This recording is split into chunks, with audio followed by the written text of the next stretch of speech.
E a torcida que um dia humilhou, execrou esse jogador do Flamengo, hoje o deseja de volta, no momento em que o contrato dele está perto do final. Meus irmãos rubro-negros, sejam muito bem-vindos a mais um vídeo do canal Dom Ian Saudações Rubro-Negras. No vídeo de hoje eu vou falar a respeito da primeira partida válida pelas oitavas de final da Copa do Brasil, Fluminense e Flamengo. Vou falar também sobre as apostas esportivas e a conversa que aconteceu no Ninho do Urubu, além de outras informações relacionadas ao nosso clube de coração. Mas antes eu gostaria de pedir a você encarecidamente para que você deixe o like no vídeo, para que você siga o canal Dom Ian Saudações Rubro-Negras.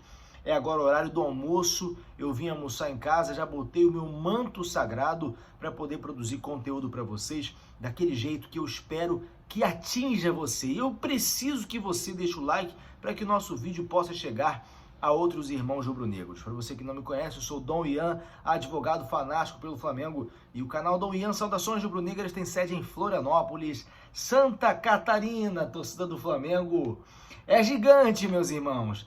Olha, gente, Flamengo e Fluminense hoje, claro, o favoritismo inteiro com o Fluminense. Eu venho falando já há alguns vídeos que existe o lado bom e o lado ruim desse momento em que o Flamengo está com jogadores machucados. O Flamengo é o time que mais levou gol na temporada. O Flamengo que foi eliminado de várias competições, inclusive perdeu o título da forma como perdeu do Campeonato Carioca para o Fluminense. O lado ruim é o fato, logicamente, de você estar fragilizado. E o lado bom é o bom de você deixar toda a pressão para o time adversário. Coisa que é rara em relação ao Flamengo. O Flamengo, onde chega, é o favorito. Inclusive, em todos os confrontos que acabou perdendo para o Fluminense, sempre chegava como favorito. Hoje não. Hoje, indubitavelmente, o favoritismo está nas mãos, ou melhor, nos pés do Fluminense, que precisará fazer valer o favoritismo em campo. O Flamengo tem aí como principal desfalque o Pedro. Claro, o Pedro faz muita falta na medida em que é o jogador que tem 21 gols em 22 partidas, ou 22 gols em 23 partidas. É um jogador decisivo, tal como o Cano é no Fluminense, e claro, faz falta. Mas o Flamengo tem 3 Libertadores, o Flamengo é infinitamente maior do que o Fluminense, é campeão mundial. Título internacional é uma coisa que o Fluminense nem sabe o que é. Então o Flamengo precisa se impor, mostrar o futebol que o fez ganhar tanto nos últimos anos e principalmente fazer valer a torcida que sempre lota o estádio. Hoje a maioria da torcida vai ser do Fluminense, é verdade, porque o mando é deles, mas no próximo jogo certamente teremos casa lotada. Fazer valer o investimento do clube, que arrecada mais de 1 bilhão por ano. Então o Flamengo tem sim que mostrar o seu poder frente ao Fluminense. Com todo o respeito aos tricolores, o Flamengo tem que ganhar essa partida. Bom, em relação ao jogo de hoje, onde assistir não vai passar na TV aberta, mas você pode assistir nos canais Premier, também no canal Sport TV, tá? Nos canais Premier ou no Sport TV. E claro, você vai ouvir narrações aí em vários lugares no YouTube. O Flamengo está sem o Pedro, também sem Mateuzinho, que está há um tempo já lesionado. O Davi Luiz também está fora, ele que marcou gol contra o Bahia, o primeiro gol dele com a camisa do Flamengo. Já o Fluminense não vem com o volante Alexander, sendo que ele é uma das principais estrelas aí desse time, muito bem treinado pelo técnico Fernando Diniz. Fernando Diniz já disse que é fã do Sampaoli, né? Bom, gente, agora falando sobre retorno de 2 jogadores que estavam lesionados e poderiam fazer parte desse rol aqui. Hoje teremos a volta de Felipe Luiz e Guilherme Varela. Falando individualmente, o Guilherme Varela, embora digam que ele é melhor para defender, para mim nunca foi bom nesse quesito. Aliás, acho que ele acaba se sobressaindo na ausência do Mateuzinho em relação ao quesito defensivo, também não defende bem. O próprio Wesley também não defende bem. O Wesley precisa, inclusive, ganhar mais maturidade. Mas o Guilherme Varela é uma mãe para atacar e também para defender, deixa muito a desejar.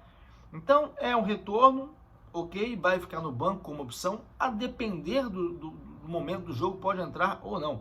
Preferia que não entrasse, preferia sim que o Wesley fizesse uma boa partida. Acho que o garoto tem que continuar como titular. Já o Felipe Luiz é aquela coisa, ele volta para os gramados, mas como eu falei, não sei se aqui ou no TikTok do Ian Saudações Rubro-Negras, ele volta para os gramados, mas tem que voltar mais rente à linha lateral e um pouquinho para fora, já para atuar como técnico, já que ele inclusive já tem a licença da CBF, e esse é o caminho natural dele, porque ele joga uma partida e depois não consegue jogar mais.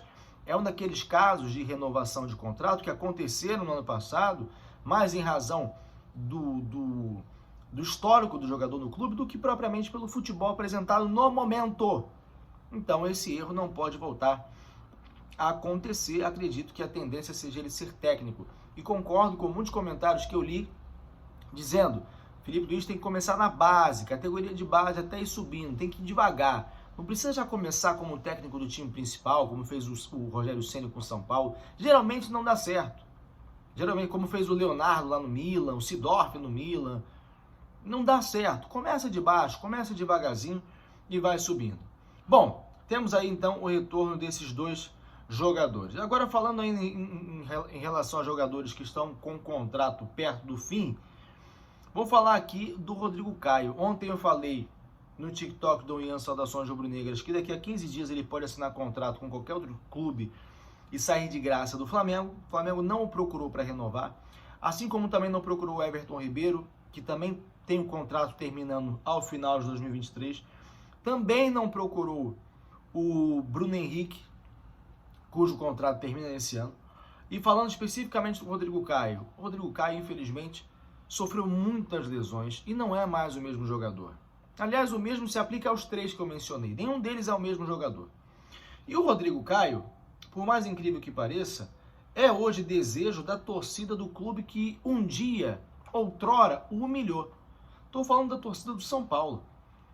A torcida do São Paulo, ao saber da informação de que o contrato termina em dezembro, começou a pedir o atleta nas redes sociais. E aqui eu vou lembrar de um jogo entre São Paulo e Corinthians, em que o Rodrigo Caio sofreu uma falta do jogador do Corinthians, o jogador do Corinthians tomou um amarelo, salvo engano, aquele amarelo resultaria na expulsão do jogador do time rival, e o Rodrigo Caio, numa atitude nobre, chamou o juiz e falou: não foi falta. O juiz imediatamente anulou a falta e anulou o cartão amarelo. Foi o que bastou para que o Rodrigo Caio passasse a ser execrado. Menino de prédio, era um cara bonzinho demais. O pessoal começou a chincalhar o jogador que teve uma atitude de hombridade, algo que se cobra tanto hoje, né? Um momento em que ninguém pode falar nada. A torcida do Corinthians está sendo aí atacada em razão das falas homofóbicas no estádio. E vários exemplos podem ser coletados aí, pincelados numa sociedade tão intolerante. E quando o camarada, há muitos anos atrás, não vou lembrar agora quando foi, teve uma atitude como essa em campo, foi execrado, chegou aí para o banco, nunca mais voltou a ser titular, e depois o Flamengo, por 23 milhões de reais, comprou o Rodrigo Caio junto ao São Paulo, e no Flamengo o Rodrigo Caio conseguiu dar a volta por cima, o que faz com que hoje a torcida do São Paulo peça de volta. Talvez pelo momento do tricolor paulista, e claro, por ter memória curta talvez, coisa que o Rodrigo Caio possa não ter. Enfim, falei também ontem sobre o Bruno Henrique, já que estamos falando sobre contratos. Renovar o contrato do Bruno Henrique hoje, com todo respeito à história, é melhor para o Bruno Henrique do que para o Flamengo. Essa aqui é a realidade, gente. Com todo respeito à história, o Bruno Henrique hoje não é mais o mesmo do passado. E nós, flamenguistas, torcedores, temos que entender isso e começar a lidar com mais seriedade em relação à renovação de contrato, à contratação de dispensas de jogadores. Bom, agora para finalizar, ontem teve uma conversa no Ninho do Urubu em relação a apostas esportivas. Foi um senador lá do PL, eu não gosto de fazer lobby para senador, parece que estou fazendo lobby, mas foi o Carlos Portinho. Tem uma foto aqui com o Marcos Braz ligado à política, claro que isso aqui teve dedo dele, né? E esse senador foi lá para conversar com os jogadores sobre a operação penalidade máxima, falar a respeito do esforço para aprovar a medida provisória que regulariza casas de apostas no Brasil. Isso aconteceu ontem de manhã, segunda-feira, no Ninho do Urubu. Agora, pensa no ânimo dos atletas para ficar ouvindo palestrinha de senador falando sobre regulamentação, sobre medida provisória. Pensa no ânimo dos atletas do Flamengo. Ah, meu Deus do céu, que Deus nos livre do mal, da inveja alheia. Isso aqui é Flamengo, saudações rubro-negras, Deus nos defenda.